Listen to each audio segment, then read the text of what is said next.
कल्पना कीजिए कि ये मौन से दिखने वाले पेड़ पौधे जल अभाव में कंदन कर रहे हैं, लेकिन मनुष्य के कानों तक इनकी आवाज पहुंच ही नहीं रही है। जी हाँ, प्रकृति के इस रहस्य को जानकर आप स्तब्ध रह जाएंगे।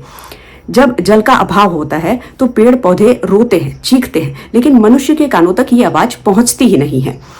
पेड़ कब रोते हैं, कैसे उनकी आवाज किस तरह की होती है, आज इस बारे में हम डिटेल में जानेंगे। तो चलिए शुरू करते हैं। देखिए, पेड़ों के अंदर नसें होती हैं जिन्हें कि हम वैज्ञानिक भाषा में जाइलम कहते हैं। जाइलम के माध्यम से जल जो है वो जड़ से खींचकर पत्तियों तक पहुंचाया जाता है।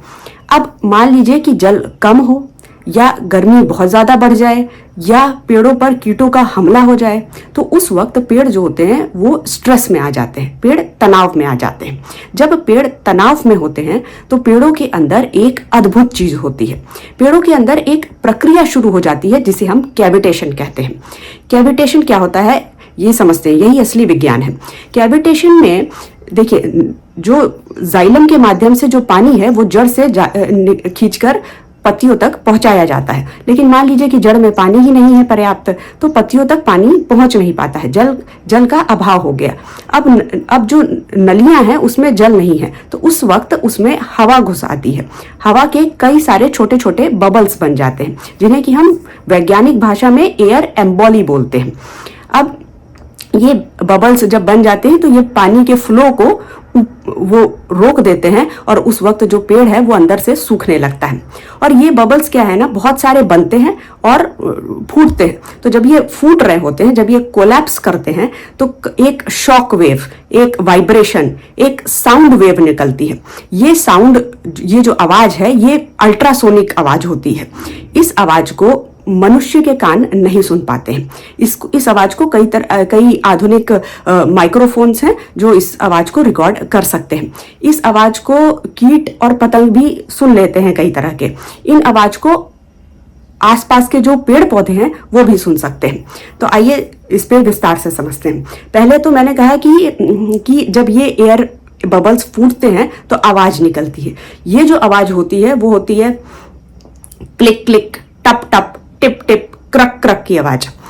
हर पेड़ पौधा, अगर मान लीजिए कोई पौधा स्वस्थ है तो वो 1 घंटे में 1 या 2 आवाज निकालता है, लेकिन अगर पौधा तनावग्रस्त है तो वो 1 घंटे में 40 से 50 बार ये आवाजें निकालता है। ये आवाज जो होती है वो 40 किलोहर्ट्ज से लेकर 100 किलोहर्ट्ज फ्रीक्वेंसी की होती है, और मनुष्य के जो कान हैं वो केवल 20 हर्ट्ज से लेकर 20 किलोहर्ट्ज तक की फ्रीक्वेंसी की ही आवाज सुन पाते हैं। इसलिए मनुष्य इस आवाज को किसी भी हालत में नहीं सुन सकता है। लेकिन कई सारे कीड़े मकोड़े हैं जो इस आवाज को सुन पाते हैं, जैसे कि मॉथ्स हुए, कैटरपिलर्स हुए, वो 80 किलोहर्ट्ज से लेके 100 किलोहर्ट्ज तक की आवाज भी सुन लेते हैं। तो कीड़े मकोड़े जब ये आवाज को सुनते हैं तो वो क्या करते हैं, देखिए, कीड़े मकोड़े जब वो आवाज को सुनते हैं ना तो उनको पता चल जाता है कि ये पौधा तनावग्रस्त है, ये पौधा स्ट्रेस में है, तो वो उस पौधे पे अंडे देने के विचार को टाल देते हैं। वो सोचते हैं कि जब पौधा खुद ही तनावग्रस्त है तो वो हमारे अंडे को कैसे पोषित करेगा, वो हमारे शिशुओं को क्या पोषण देगा, तो वो अपने अंडे देने के विचार को ही टाल देते हैं। और आसपास के पौधे जो होते हैं वो भी इस वाइब्रेशन को, इस साउंड वाइब्रेशन को इस संकेत को वो समझ पाते हैं। तो वो क्या करते हैं, वो अपने पत्तियों के जो छिद्र होते हैं, जो स्टोमेटा होता है, उसको क्लोज कर देते हैं। वो पानी को बचाना शुरू कर देते हैं, वो अपनी इम्यूनिटी को बढ़ा देते हैं।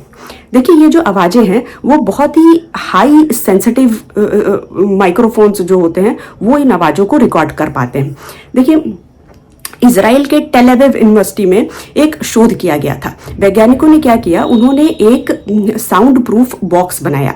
उस बॉक्स के अंदर उन्होंने टोमेटो और टोबैको यानी कि टमाटर और तंबाकू के पेड़ लगाए। इस पेड़ पे कई पेड़ लगाए और इस पेड़ पे उन्होंने अलग अलग स्ट्रेस कंडीशंस डाली। किसी पे कीट का हमला हो रहा है, कहीं पानी कम है, कहीं गर्मी ज्यादा है। अलग अलग स्ट्रेस कंडीशन में ऐसा पाया गया कि ये पेड़ अलग अलग तरह की आवाज निकाल रहे हैं। पहले तो उन्होंने ये पेड़ की आवाज जो है उन्होंने वो माइक्रोफोन से रिकॉर्ड की।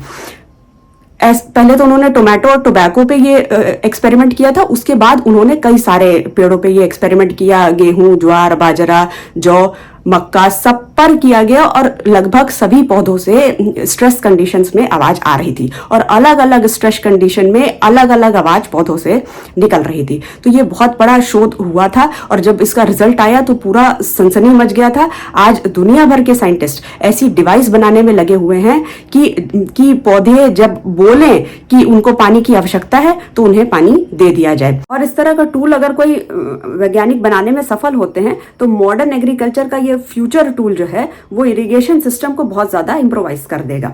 देखिए, प्रकृति का प्रत्येक अंश, चाहे वो मौन सी दिखने वाली एक छोटी सी वनस्पति ही क्यों ना हो, वो अपने अस्तित्व की, अपने संघर्ष की, अपने कष्ट की ध्वनि रचती है।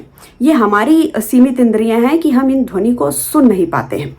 वो अपनी तरफ से संकेत भेज रहे हैं, हम ही नहीं सुन पा रहे हैं। तो आवश्यकता है कि हम इन्हें सुनना सीखें।